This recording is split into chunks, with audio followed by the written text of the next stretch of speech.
Nicodemus stood at the edge of the battlements, his keen eyes scanning the horizon, though his mind was elsewhere, focused on the faint, nagging whispers at the back of his thoughts. His power, as both a blessing and a curse, often granted him fleeting glimpses of what was to come. They were never clear or complete, but they were enough to stir unease deep within him. For days, the visions had grown more intense. He could see shadowed figures, battles yet to be fought, and death. Much death. His companions' faces blurred in the misty images of the future, but the outcome was clear. They were heading towards something dark, something none of them could possibly survive. Nicodemus sighed, brushing a hand through his short, dark mop of hair. It was not for the first time that he questioned whether he should have joined Lord Trinmore's call to arms.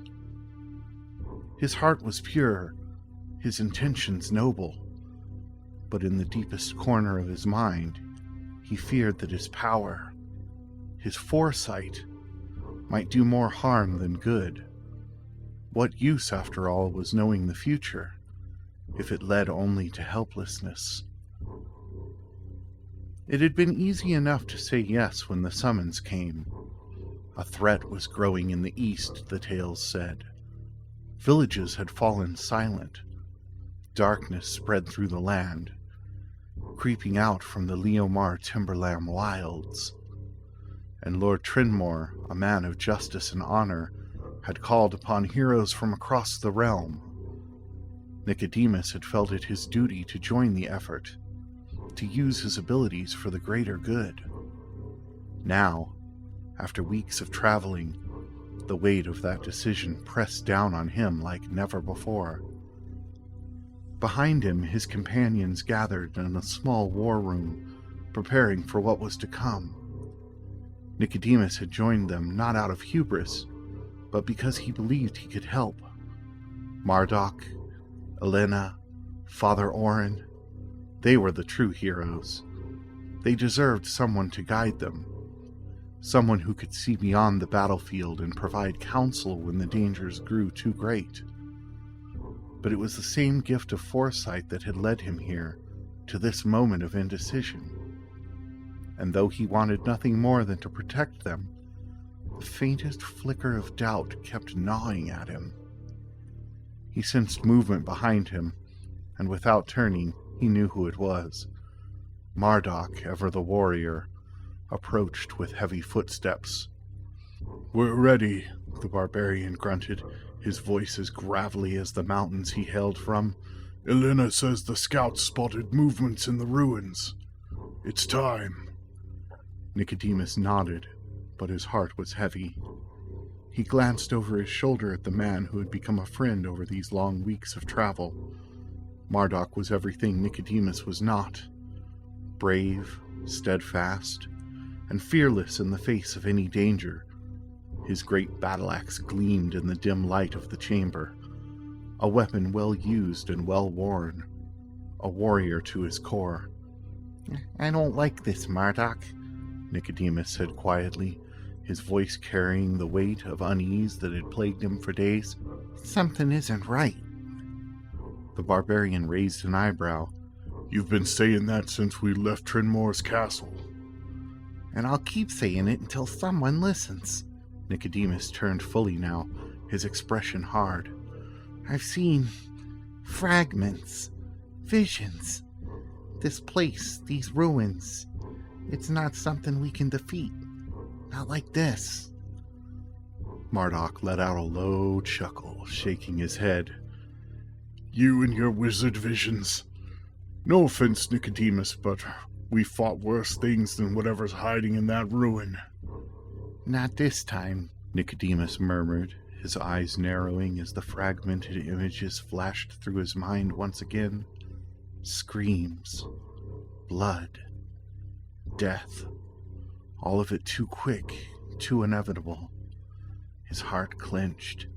"I'm telling you, we need to turn back. Regroup, get reinforcements. We're walking into something far worse than we expected. Marduk's expression softened slightly, but his determination remained. I trust you, Nicodemus. I do. But the others are ready. We can't leave now. It's not just us on the line. The whole realm's at stake. Nicodemus opened his mouth to protest further, but Marduk clapped him on the shoulder. Besides, the barbarian added with a grin, we've got you with us. If things get dicey, you'll warn us. That's what I'm trying to do. Nicodemus didn't smile. He'd seen how it would end. His magic could not change what was coming. The others were waiting when Nicodemus and Marduk re-entered the war room. Elena, the sharp-eyed elven rogue, was leaning casually against the wall, her daggers gleaming at her waist. She gave Nicodemus a small nod, though her eyes carried the same wariness she'd had since the beginning of their journey. Nicodemus couldn't blame her. Rogues always preferred to work alone, and he had yet to earn her full trust. Father Orin, on the other hand, was seated at the far end of the table, murmuring a quiet prayer to his god of light. The old cleric had been a moral center of their group, always quick to offer guidance, wisdom, and indeed healing. His faith was unshakable, and Nicodemus knew the cleric believed they were destined to succeed, protected by divine will. Nicodemus, however, wasn't so certain. Fate, in his experience, was less predictable. We're heading to the temple, Marduk announced as he rejoined the group. Elena's scouts have confirmed movement. It's time to put an end to this. Elena pushed away from the wall. We should move quickly, she said. Whatever's in there, it won't wait for us to set up camp. It'll attack when we least expect it. Nicodemus swallowed the urge to speak his mind. They were right. The evil within the ruins wouldn't simply leave them in peace, but neither would rushing in unprepared save them. I still think we should call for reinforcements, he said quietly. We don't know what we're facing. Father Orin, standing now, gave Nicodemus a kind smile, though it was tinged with fatigue. The light will protect us, he said simply. If we hesitate now, we risk letting this evil spread. Marduk clapped his hands together, signaling the end of the debate. That settles it then. We move out. Nicodemus nodded, though the weight of doubt hung heavily over him. He'd seen glimpses of the battle to come, fleeting flashes of blood and death, but he couldn't see everything. His foresight was limited, just enough to warn him of danger, but never enough to provide a solution. As they marched towards the temple ruins, Nicodemus remained at the rear of the party, lost in thought. He had joined this group because he believed in the cause. He believed in fighting back the darkness. But the more he thought about the future that loomed ahead, the more uncertain he became. The temple was a desolate ruin, its stone walls cracked and blackened by the taint of foul magic. A sense of dread filled the air as the adventurers approached, and even Marduk's confident stride slowed as they crossed the threshold. Nicodemus's heart raced. His visions of the future were growing sharper now. Images of his companions, bloodied and broken, scattered across the temple floor. He could feel the pull of dark magic, the way it curled around his thoughts like a vice. We're not alone, Elena whispered, her keen eyes scanning the shadows. Nicodemus nodded, his grip tightened on his staff. We need to leave. Now. The others turned to him, surprise and confusion written on their faces. We haven't even seen the enemy yet, Marduk said, his voice low and tense. I've seen enough, Nicodemus replied, his voice trembling with urgency. I know what's coming. This fight, it's not one we can win. If If we press on, we're all gonna die. Silence hung between them. Elena's eyes flickered between Nicodemus and the dark corridor ahead. Marduk's face was unreadable, but Father Oren stepped forward, placing a hand on Nicodemus's shoulder. "The light guides us, Nicodemus," Oren said softly. "Do not let fear cloud your judgment." Nicodemus shook his head. "This isn't fear. It's the truth. I've seen it. We need to turn back before it's too late." For a moment, Nicodemus thought they might listen. But Marduk's voice cut through the tension. "We've come too far to turn back now. Whatever's in here, we can handle it." Nicodemus's heart sank. "Please," he whispered, "don't do this." But they had already made up their minds. One by one, they turned towards the darkness, leaving Nicodemus standing in the rear, his pulse pounding in his ears. He watched them go, knowing with sickening certainty that he had failed them. Nicodemus followed, though his heart was already retreating. The flickers of precognition had begun to stitch together a terrifying image of what was to come, and his skin prickled with the sensation of being watched. As they ventured deeper into the temple, the light from the outside world dimmed, replaced by an unnatural flickering glow emanating from the walls. Dark magic pulsed through the air, thick and suffocating. The temple's great hall opened before them, a vast chamber with cracked pillars and a high arched ceiling. At the far end of the room, a jagged altar loomed, its surface slick with blood. Hooded figures, their eyes burning with malevolent fires, stood guard around it, while at the center of the altar rested an orb, glowing with dark energy. It pulsed like a beating heart, casting sickly shadows across the room. "They were summoning something," Elena hissed, her sharp elven eyes narrowing as she stepped forward. Marduk clenched his axe tighter. "We stop them here." Father Oren moved to the front, his holy symbol held high as he began a quiet prayer. Nicodemus could feel the power of Oren's words, a warmth that pierced through the suffocating magic around them. Yet he also felt something else, something stronger than they had ever faced.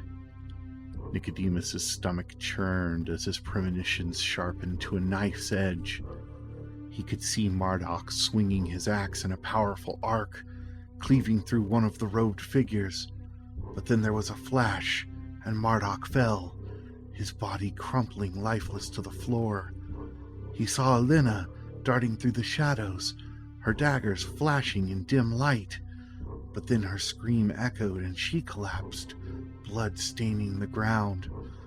Father Oren's face twisting in pain, his light flickering out as dark tendrils of magic tore through his body. Nicodemus's throat tightened. He had to stop this. Somehow. "Ready yourselves!" Marduk bellowed, shattering the silence of the chamber as he charged forward, his battle cry echoing through the hall. His great axe swung through the air with a whistling sound as he brought it down upon the nearest robed figure. The battle erupted. The hooded figures moved with unnatural speed, their hands crackling with dark magic. Elena darted forward, her daggers flashing as she danced between the enemies, her movements quick and precise. Marduk was a force of nature, his axe cleaving through the air, cutting down anything that stood in his path. Father Oren chanted prayers to the light, his hands glowing with divine energy as he sent out bursts of healing magic to his comrades. Nicodemus stood at the back, his heart pounding as he conjured a protective barrier around them, his staff glowing with arcane energy. He hurled a fireball at the enemy, watching as the flames engulfed them. But no matter how many they struck down, more seemed to take their place. The robed figures were relentless, their attacks growing fiercer by the moment. One of them sent a bolt of dark magic hurtling towards Marduk, who deflected it with the axe, but the force of the blast sent him stumbling back. He grunted, shaking off the hit as he rushed forward again, eyes ablaze with determination. "You'll not take me down that easily," Marduk roared, bringing his axe down in a mighty arc, an arc that cleaved through two of the figures, their bodies crumpling to the ground in a heap. For a moment, Nicodemus felt a flicker of hope. Perhaps they could do this. Perhaps they could win. But then, the air in the room shifted. A deep, guttural voice echoed through the chamber, reverberating off the stone walls. The altar at the far end of the room began to pulse with a sinister light, growing brighter with each passing second. The hooded figures stopped their assault, stepping back as the orb atop the altar began to crackle with dark energy. "Something's happening!" Elena shouted, her voice tight with fear as she pulled back from the fight, her daggers raised defensively. Before Nicodemus could respond, the orb shattered, and from its depths, a monstrous creature emerged. Its form was an abomination, a mass of shifting, shadowy tendrils that writhed and twisted, its glowing eyes filled with malice.